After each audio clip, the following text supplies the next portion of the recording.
I'm 32 and spent 200,000 K on biohacking, became calmer, thinner, extroverted, healthier and happier, picking up girls. You hear about all these tech billionaires who do these crazy things, but you don't really know what they do right because they don't talk about it. People think, oh my God, injection. But the molecule is larger than what can typically be absorbed through the stomach. The goal is to reduce the chances of a heart attack in the next, 80 years. It's better to have mental clarity and not be bothered by emotions, etc.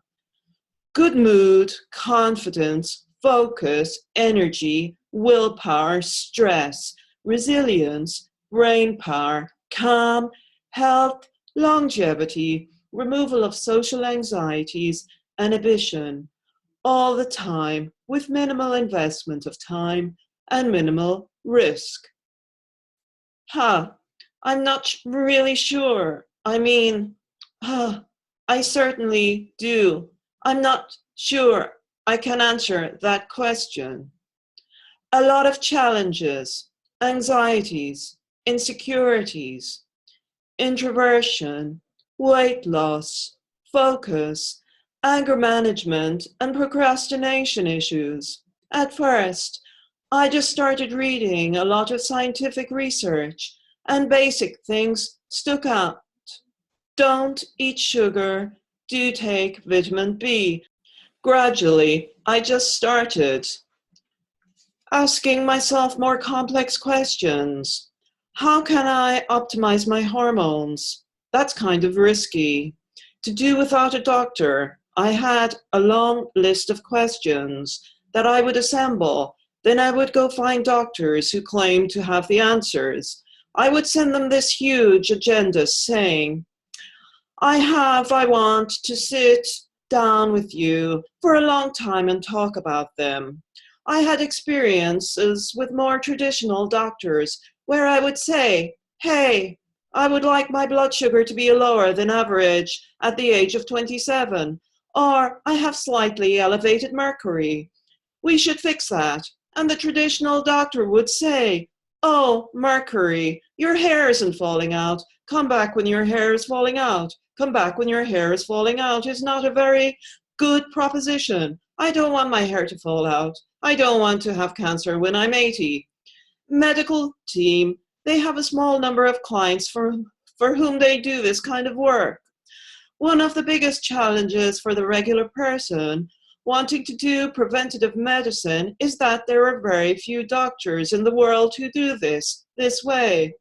The primary diseases that people die from are cancer, heart disease, and neurodegenerative diseases like Alzheimer's or Parkinson's. They do not happen acutely. They happen over 40 or 50 years of your life. By the time you are having any symptoms, it's too late because a lot of different systems in your body have been exposed for decades. There are less than 1,000 people out of the 7 billion on the planet who know as much about their health as I do. If you do not count the time invested, they feel I would benefit. People here in Silicon Valley have a technical mindset, so they think of everything as an engineering problem. A lot of people who are not of a technical mindset assume that, hey, people have always been dying. But I think there's going to be a greater level of awareness once results start to happen. What's going to be compelling for the average person is when you see people who are 90 and who look very good, who look 30. It's a complicated process that's very underway. But for the vast majority of humanity, it's completely incomprehensible. Going to tell me when I'm going to die? If they do, I just move to another country. If I'm going to have to a place in the evening where I can pick up girls, I don't wear orange glasses because I feel a bit insecure about them in a sex-related context. I do have some women I date from time to time. this is a longer conversation, but I just want to spend my time with people whose company I enjoy, who energize me. And if you don't want to engage in that sort of thing and you still want to have sex, which is what humans do, then it's a question of just how do you fix that without spending too much time on it. Hire sugar baby models for sex, not prostitutes. Many wealthy people keep mistresses and pay for their expenses or rent their apartments. These girls who have 200,000 hobo watches and vacation in Monaco. Look, I think ultimately it's what your objectives are in life and how it advances your objectives. Children don't feel like something that would contribute to my life goals. Some of my close friends who have children will say privately that they regret it because it is much harder for them to focus on the things they care about. It's really taken away from the things they care about. It's just a rational analysis and choice. It's a good question. I feel women typically are more conscientious about their health and more disciplined, but I don't know how many who have an interest in it. I have no idea. I haven't thought about it that way. But women today live somewhat longer than men. Yeah, I'm not sure that's what's going to happen in that regard. There are going to be plenty of economic resources. People will have a higher standard of welfare and wealth because it will be cheaper to produce high quality food and electronics. But if you don't want to upgrade yourself, you're not going to have a lot of influence in society. People will certainly be upset by the fact that the world is going to be run by a small number of superhumans who will upgrade themselves and own the various conglomerates that provide these services. The average non-upgraded human will have no political influence. Why worry about it if you think it's going to happen anyway?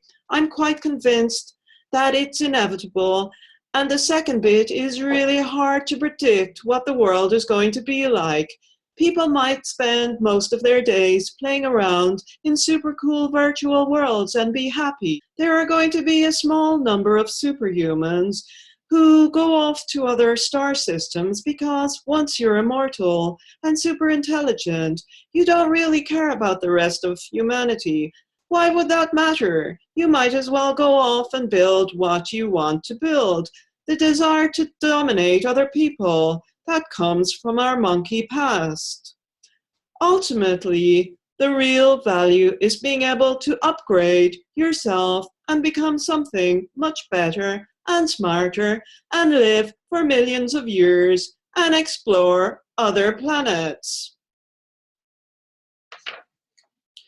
Oh, I definitely dislike the unenhanced myself, but science clearly shows that a real you doesn't exist. Okay, just a little bit of context. I shot this video with the record facility in Zoom. The text was appropriated from a lifestyle magazine interview from a few years back with a self-described tech millionaire. I thought it perfectly encapsulated many of the tendencies of accelerationist transhumanism. And I love the oscillation between the hyperbolic claims of perfection and engineering and an undercurrent, maybe it's stretching it to take it up, but an undercurrent of a very real vulnerability.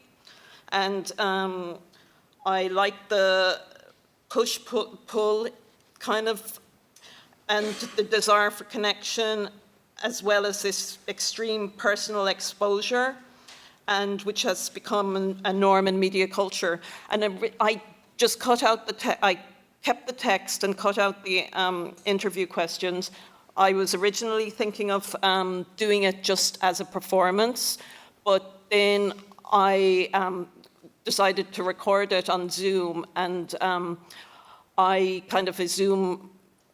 like working with low-tech and easy accessible easily accessible equipment. And also, I think the Zoom, actually, the fact that it was done to screen, it kind of brings out the themes a bit more in it. So, and I never researched who this guy was.